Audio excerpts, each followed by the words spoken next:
Dito na muna ako. Dito na muna ako sa tahimik na mundo at espasyo sa sarili ko. Ayos lang kung hindi makasabay sa bilis ng mundo. Ayos lang kung wala na akong balita sa ibang tao. Uunahin na muna ang estado ng puso. Tutuon sa sariling usad at paglago. At dahang-dahang hahapang patungo sa aking mga pangarap at plano.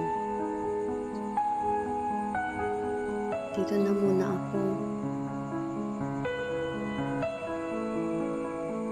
Mas magaan. Mas marahan.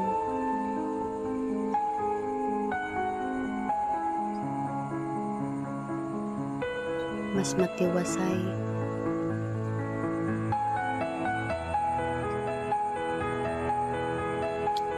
Hindi maingay. Tahimik lang. Mahinahon. Ang saliw ng buhay.